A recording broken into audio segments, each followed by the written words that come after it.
పెళ్ళి కాకముందు ఆడపిల్లకైనా మగపిల్లగాడికైనా best friends చాలామంది ఉండొచ్చు. కానీ పెళ్ళయ్యాక భార్యకు భర్త బెస్ట్ ఫ్రెండ్, భర్తకు భార్య బెస్ట్ ఫ్రెండ్. నేను ఎందుకుంటున్నానంటే ఈ విషయము ఏదైనా సమస్య వచ్చినప్పుడు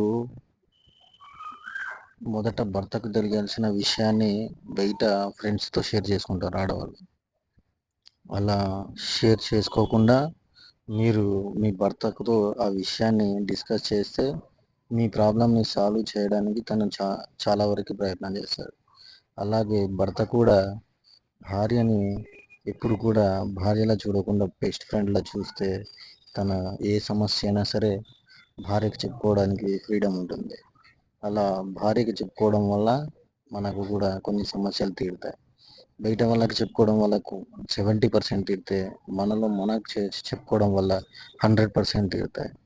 కాబట్టి మీకు ఏదైనా సమస్య కానీ, మీరు ఏదైనా తప్పు చేసి ఉంటే కానీ, మీరు బెస్ట్ ఫ్రెండ్గా ఫీల్ అయ్యే మీ భార్యకి కానీ మీ భర్తకు కానీ చెప్పుకోండి. ఎందుకంటే సంసారం అనేది చిన్న విషయం కాదు. 15 ఏళ్ళ సంసారము, 16 ఏళ్ళ సంసారం, 20 ఏళ్ళ సంసారము, 40 ఏళ్ళ సంసారం చేయడం అంటే అది ఒక వ్యక్తితో సహజీవనం చేయడం చాలా కష్టం. అలాంటి సహజీవనాన్ని ఆనందంగా కష్టాలు వచ్చినా సరే, సంతోషాలు వచ్చినా సరే వాటిని షేర్ చేసుకుంటూ, వాటిని అర్థం చేసుకుంటూ మనం ఎంత బాగా ముందుకెళ్తాం. అలాంటి సందర్భాలను మనం అడ్జస్ట్ చేసుకోగలిగినప్పుడు మన బాధలని, మన కష్టాలని, మన ప్రాబ్లమ్స్ని మన భాగస్వామి అర్థం చేసుకోవడానికి ఎందుకు అనుకుంటాం.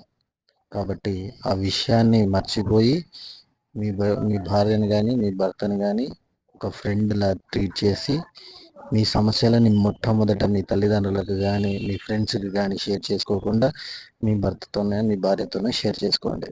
Thank you.